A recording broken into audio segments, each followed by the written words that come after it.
Aegis, wait just a moment, je vous prie. Monsieur Necker, you took my advice. I owe you my life, madame. So I'm embarrassed to ask you for anything more. Do not fear. You have my full attention. Suzanne, my beloved wife. I cannot bring myself to accept her death. Despite all the evidence, I still hope to see her alive again. I need to be sure. Mon Dieu. What have I done to deserve such a fate? Why has the king sworn to destroy me? And all that I hold dear. After everything I've done for him. My abnegation. Why would the king owe you anything? I dedicated my life to the kingdom as his minister. Well, my life and my fortune as well. I refused to accept any remuneration for my services in order to keep the accounts balanced. And I personally filled the king's coffers with 2.5 million livres from my own private accounts. Bonds in the Caisse d'Escompte, which the king keeps in a tailor-made armoire de fer in the Palais des Tuileries. He stores all his secrets there. I'd wager there's enough in there to sully his reputation 100 times over. I must retrieve these bonds post-haste. They must not allow this assassin to realize his sinister designs. Do I have any chance of opening it? Don't even think about it, madame. Despite your incredible strength, that safe is said to be impenetrable. It was designed precisely to that effect. I personally never had access to it. I suppose that its contents were too unofficial for the honest minister that I always was. Who has the key? The king does, that's for sure. Anyone else? How could I know? His shadow advisors, most likely. Now that I think about it, there's a rumor that has been going round Versailles for a while now. It's said that Monsieur de Mirabeau used to come and go as he pleased at the Tuileries, that he oversaw diplomatic missions for the crown. Not in any official capacity, of course. Who knows? He might know more about this matter than I do. I will ask him. I will look into what happened to your wife. Bless you, madame. Where should I start my investigation? In the Faubourg Saint-Germain, east of Les Invalides. We were separated in the Église Sainte-Marie, on Rue de Bourgogne. I shall be off. You are the only hope of seeing my beloved wife again, and of foiling the plans of the clockwork tyrant.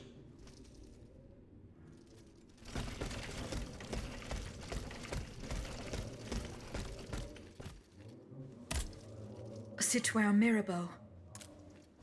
Minister Necker claims that you are a familiar face at the Tuileries Palace. That old story. Will it hound me until I have drawn my last breath? This, madame, is nothing but an unfounded rumor that I am trying in vain to dispel. To what do I owe the displeasure of having to defend myself once again?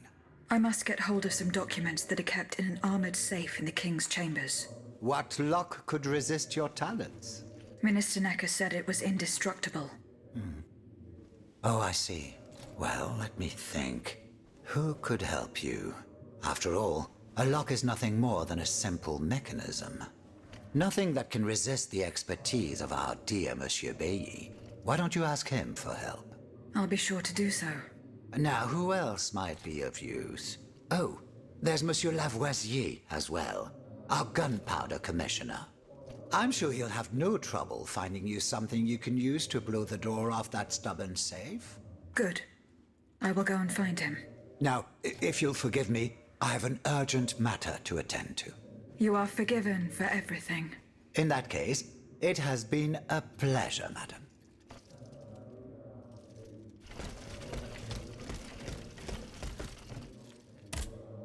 Citoyen Bailly. Ah, mademoiselle.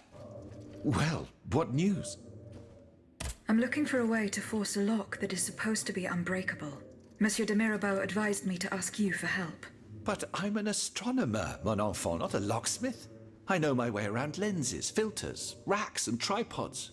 But I've never given a moment's thought to how a lock works.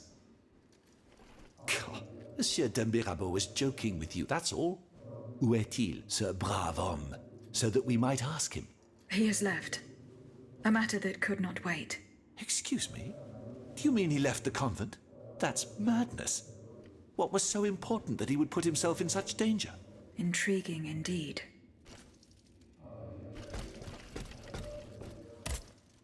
citoyen Lavoisier.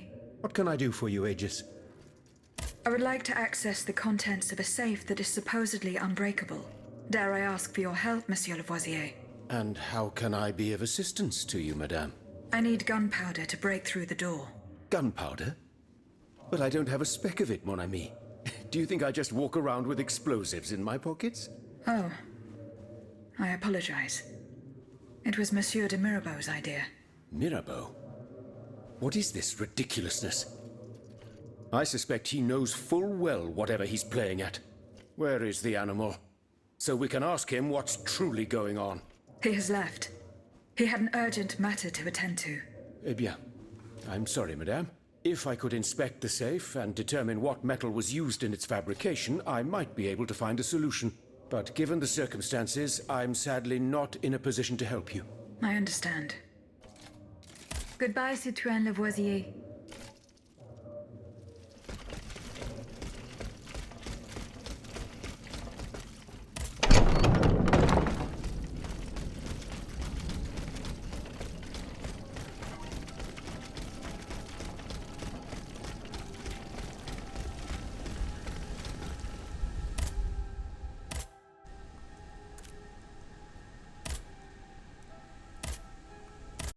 I have already passed by the Église Sainte-Marie. I can get back there quickly from here.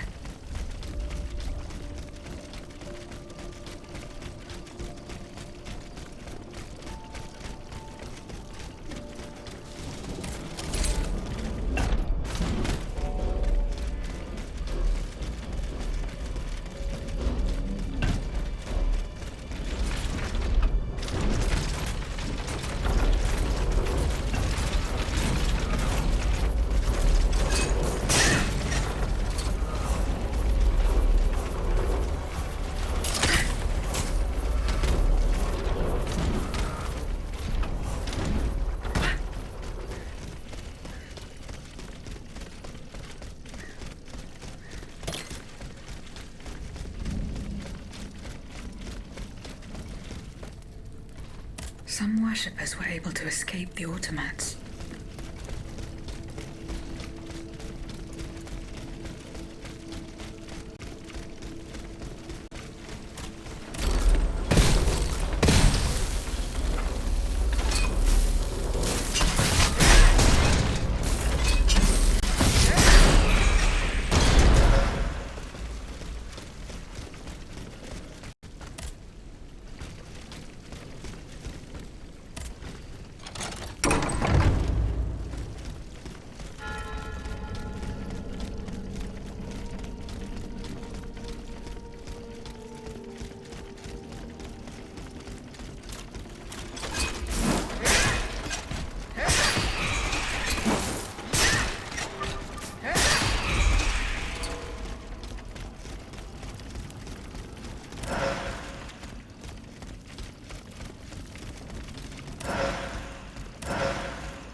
must inform her husband immediately.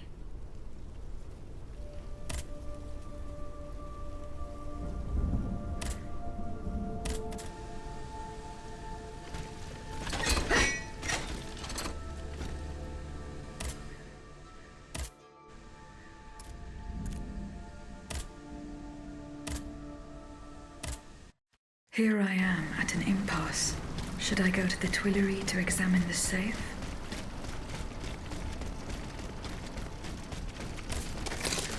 Then I should be able to enter it through the courtyard. Balsamo. So that is the name that the Comte de Cagliostro used to conduct his business discreetly.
Whoever opened it had the key. Monsieur Necker's bonds are still there. Whoever broke into this safe left behind the most valuable thing in it. This doesn't make sense.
Citoyen Necker.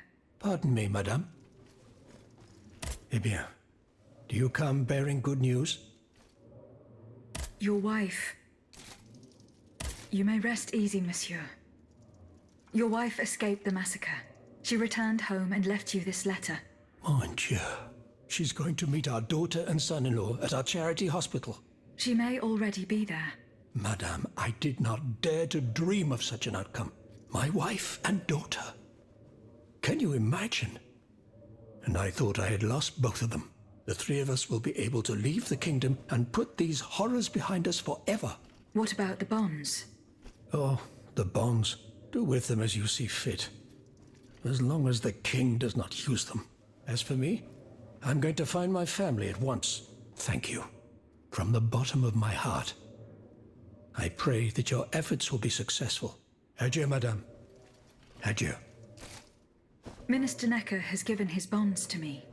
That's quite a nice little sum. Can you imagine? That's 1/5 of the kingdom's entire wealth. Wealth that the king squanders for his personal benefit according to his whims. Ma foi. Monsieur Necker certainly has been very generous to his adoptive country. Generous? I have my doubts. The loan was granted at a very high rate. So high, in fact, that it would have dug the deficit into an even deeper state of abyss. Eh bien, monsieur. To what use shall we employ this boonful fortune? If I could spend it, I'd do everything I could to return to the people their confiscated freedom. To begin, I would get them the bread they so sorely need. It is only after the scourge of famine has been vanquished that armed patriots might then be able to rise up against despotism. And where will you find wheat, Robespierre? Will you steal it from under the noses of the automats who have sworn to destroy the human race? As for arming the people, this is another one of your delusions. How could your ragged pack of wretches win any sort of battle that'd be unable to lift a sword? When you insult the people, you insult me, Monsieur de Lafayette. I am not insulting anyone, Robespierre. But I happen to know what it takes to fight. Unlike you. Monsieur, I was but a lad of 15 when I took up arms. And everyone here knows my role in the liberation of America from British rule. If you allow me to dispose of these bonds, I will found an army that will annihilate the Clockwork King's diabolical machines. As soon as I have the opportunity to leave Paris, I will rally the officers and troops that are stationed in the provinces. Then, I will call for a mass uprising. I will have more than enough money to pay their wages and procure the weapons we need. And you will have obedient troops at your beck and call, ready to repress anyone who challenges your power. These troops will only serve the will of the people. I swear it. Are you sure that the king has spared the rest of the kingdom, Monsieur le Marquis? I am almost certain of it, mon père. Despite all of his resources, the king does not have enough manpower to occupy all the garrisons in the country. Aegis, no member of this assembly can force your hand. The choice is yours. To whom will you entrust Monsieur Necker's bonds? Maximilien de Robespierre.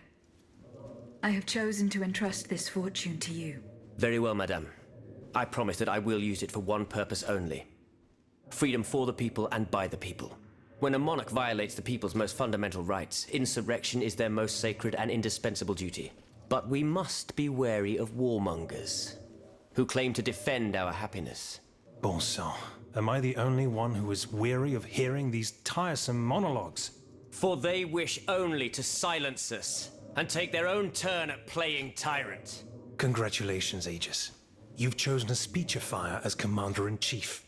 I am sure the king will be delighted to hear this. He need not fear for his throne now. And you, General? Have you raised your sword against our enemy? No, but I have always worked to... Enough! Your words express only desires, no less than those of your rival. You'll agree that the situation requires more than that. The members of this assembly will work together to defeat the Clockwork Tyrant. But you must cooperate and do as I say. Because I, and I alone, will be dealing him the fatal blow.